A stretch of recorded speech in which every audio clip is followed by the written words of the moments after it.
How we all doing? We all doing well? We hanging in there? It's been a long day full of really cool ideas. So today, what I'm going to talk about today is how to live an amazing life. How I think it's important that we live amazing lives, and how it may not be what you're thinking right now, going, who's this stupid American up here telling us how to live an amazing life? So let me explain what my amazing life looked like this week, because it was a kind of crazy week as I looked back at it. Monday started off, I get a phone call from my wife. Anytime you pick up the phone call and your wife is crying on the phone, it's not a good day. She's totally fine. She was just in a little car accident on the way to work. So that was my Monday. Tuesday, I had the pleasure of my book came out. And the first copies of my book, my new book, arrived at my house. Now, it's the closest thing I can explain to you is it's like having a child. You hold it, you smell it, you feel it. It's amazing. So that was Tuesday. Wednesday, because I hadn't done enough already, I publicly announced my new company that I had founded, because I realized that I had mentioned it on the back of the book because I wanted it as a goal line that said, Cece, you have to make this real but by the time your book's out, and the book was out. And Wednesday, I had to bake 5 pies because Thursday was Thanksgiving in America. And I had my relatives over to my house, did all the cooking, the turkey, everything. I don't let anybody in my kitchen. That was Thursday. Friday morning at 3 a.m., I got up, jumped on a plane, went to JFK, landed in Heathrow, got to the hotel down the road this morning at 1 a.m. And now we're here. Now that doesn't sound like an amazing week. Amazing to most people is kick back on the beach, ride in a yacht, go road tripping. That's amazing.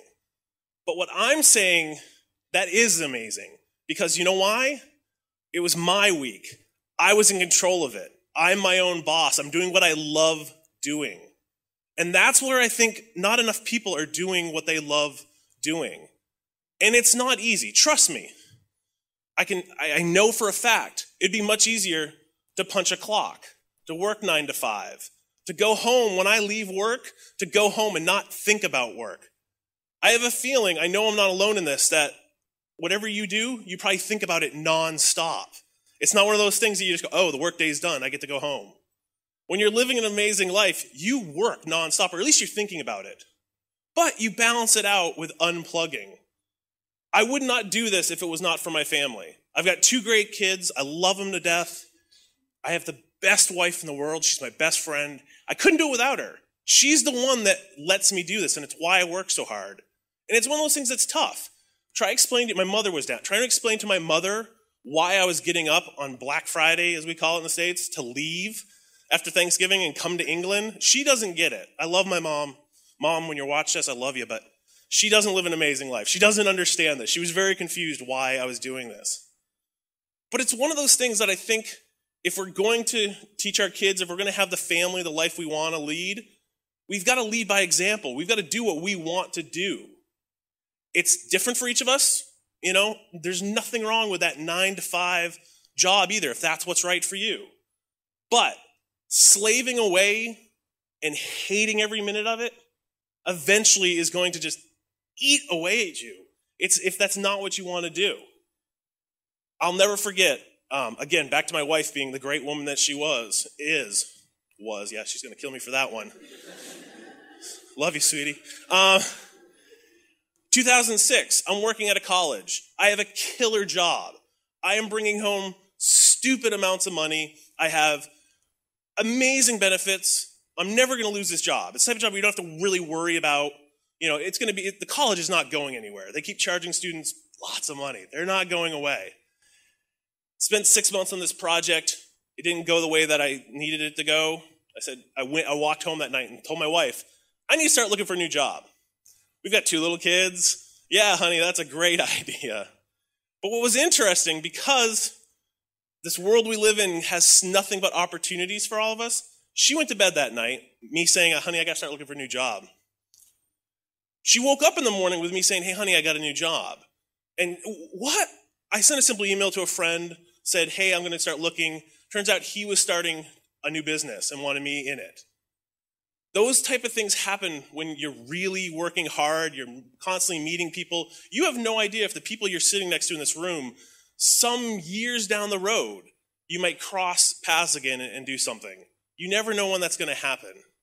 And the best part, the reason why my wife is so awesome is that a year later, when it turned out that, this friend of mine, we were still friends, we just were not really good business associates. We just had different approaches to business. That happens.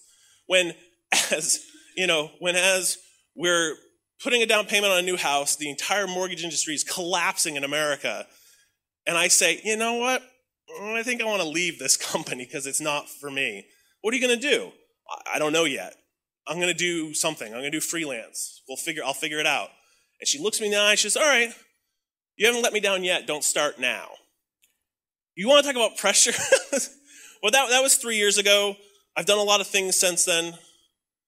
And I just really think a lot of people don't realize they have the power to live the life they want to live. I mean, look at these guys doing these great visual notes. You know how many people they must get every day that go, you do what for a living? Or earlier with the co-parenting. Every day they must get that question of these looks of, what? There are going to be doubters out there. Some of them are going to be close to you. They're going to be your parents. They're going to be your best friends. They're going to be your partners. They are going to question you because the amazing life is not the easy one. But the key is you've got to choose the path to follow. You have to figure out what it is you want to do. There's a lot of debate right now about, follow your passion or don't follow your passion. Is that the right thing? Is the wrong thing? Because I talk about this all the time, I get sent all those arguments. But what I like, the way I define it is something I made up a word, which is always fun. If you ever need a way to defend your theory, make up a word. Nobody can fight you. And I call them passion hits. It's somebody who has found a way to do what they love doing and turn it into a livelihood. It is never easy, ever. And I guarantee you, I saw some nods. That's a good thing because I'm sure there's more than a few passion hits in this room. People, passion hits come to things like TED. They come to things like this. They get inspired by this where you don't know what's going to be happening on stage. But being a passion hit and choosing that path is not easy. It's difficult. There are doubters. Every single day you're going to run into them. But I promise you, we're talking about family and community. It is the coolest thing in the world when you start realizing there's a whole community of people out there who want to help you be happy. You may not know them. You may not have a clue. They may not have a clue. You may not have even met yet. But there is a world out there that wants you to be happy. I want you to be happy. I just wrote this book, and it was the weirdest thing because the entire time I'm writing it, I'm like, who the hell am I to tell people how to live a better life? I'm this 38-year-old guy from Boston. I've had an okay life, but I got a lot more to live. I get up every day trying to figure out where the next paycheck's coming from, but I'm happy.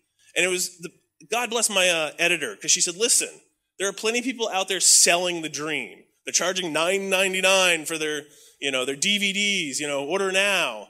Would you rather them listen to you or to them? And that one little conversation on a roof in Austin, Texas, I remember it because it was South by Southwest and it was a late, late night. I can tell the people who have been there by that laugh. But that one little moment I realized, you know what? It's okay. And yeah, I'm going to have haters. I know there's going to be people that are going to say it's not that easy. Oh, CC, you were privileged. And I laugh at that because I'm like, no. My dad sold potato chips when I was growing up. He worked millions of jobs. He still works to this day. He cuts down trees. He's a forester is what he does for a living. So anybody who wants to play that silver spoon crap in my direction, I'll stab him with it, I guess would be the right thing. Is that what I'm supposed to say? I don't know. And the neat thing about trying to live an amazing life is that not only do the people want to help you, but we're in a world right now where technology helps us as well. I've worked from home for 6 years. I ran a marketing agency for 2 years with my business partner being in New Jersey. We ran the company for 3 months before we actually saw each other face to face. Yes, we had met each other. We knew each other very, very well. But technology is so empowering today. I do a lot of work for a company focusing on work shifting, the concept of you can work from wherever you are. As long as I've got an internet connection, I can do my work from anywhere.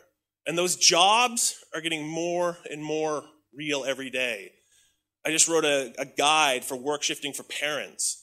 And one of the things we talked about was, you know what? Any job, even if you're in an office, there are tasks you do that do not involve you having to be at your desk. And even if it's take an afternoon and do them from home, or do them from a park bench, or do them anywhere but that damn cubicle, it will help your sanity. So technology is it helps us live the amazing life. But the last thing, the other flip side of that, and this is the thing that drives me nuts. Technology is awesome. I don't go anywhere without my iPhone. I have a camera on me at almost all times. I love technology. I'm a geek through and through. But turn that crap off. Get outside. Don't sit around. She was up here earlier talking about, sitting around in a room full of your family and everybody's on a device. I do that. And it's funny because I'm the one who notices it. I will stop and I'll wait and see how long my wife will be beside me, the kids will be on the iPads, and I stop and look around and wait and see how long it takes them to stop and go, oh what? Because there's silence. Turn off the technology. If you're going to have a happy life, if you're going to build this family and community that you want, you need to get out and do things like this. You need to see people in the flesh. I love technology. Social media has been very, very good to me. I wouldn't be here if it wasn't for knowing one of the organizers over the course of many years. And I told him when he's like, "You're coming to Nottingham, what do you want to do?" I said one thing, I want to meet your daughter. Because I've watched her grow up online. And I guarantee you, we'll be taking pictures and sharing stuff on social networks tomorrow when we're hanging out. Most of it's going to be just us chilling together. That real world connection. I call it beer and coffee, where, you know what? Social networks are fun. We have a good time on Facebook, and you can see Flickr and Instagram. But, you know what? Sitting down over a coffee with one person or having a beer after this event with everybody, those are the really amazing parts. That's where the awesome happens. So, the key things, we're all going to start living amazing lives, right? It's not easy. It's a lot of work. If there was a magic formula, I would use it myself and then sell it for millions. It doesn't exist. Nothing in this world beats hard work. Sure, luck is an amazing thing, and some people have more benefits than others. One other thing I forgot to mention. Once you start living an amazing life, there's one thing you have to do. This is for me, but please do it. Give back. Not enough people. I watch right now, I'm at this point in my life where I'm watching a lot of people who have had a lot of successes in whatever industry they work in, and they're not giving back. And I'm not talking about money. Money's easy. Anybody can donate $10 to that fundraiser that's happening. Charity Water, amazing organization. People donate money to that every day. But what I want you to do is give back more. Your time, your experience, your expertise. What you know and I know is very different. The way you can help an organization is different than the way I can. And it's our human duty to give back. And I say that after my world changed this past April. I went to Ghana with the One campaign. And to see these kids out in the middle of the jungles of Ghana, and they're happy, they're having a blast. Because they have no idea how, the different worlds we're from. They have no idea because it's all they've ever known. They're kids. Kids are happy. But I realized then, I was like, you know what? There's also so much potential. I'm only talking about one country for a minute, but everybody thinks of Africa and they think of, extreme poverty and malnutrition and AIDS and horrible diseases. And sure, that's all there, but there's also huge opportunity. I had the luxury of having dinner with 9 students from Bentley University. Not a single one of them wanted to leave Ghana when they were done. These guys are some of the best and brightest students in the country. And they said, no, we want to stay home. We want to turn this country around. Every generation has that national pride, right? I'm a proud New Englander. I love New England, which I realize is kind of strange to be saying in this room in a weird way. But I am. I'm a proud New Englander. So it's kind of changed my world. I do a lot of work now with One, trying to give back and help. So make sure whatever you're doing, that you're giving back and you're saying thank you. Thank you to those around you and then giving back to other people. Not enough people are doing that. And I think it's a crucial part of your happiness. And if you've never done it, Whatever, volunteer at a soup kitchen, do a coat drive. I mean, there's got to be a million things going on this month alone in every corner of the globe with the holidays around. Just make sure you take the time to give back. And I promise, if you work really hard, if you're good to other people, if you listen, if you help everybody out, that's when amazing things will happen. Thank you.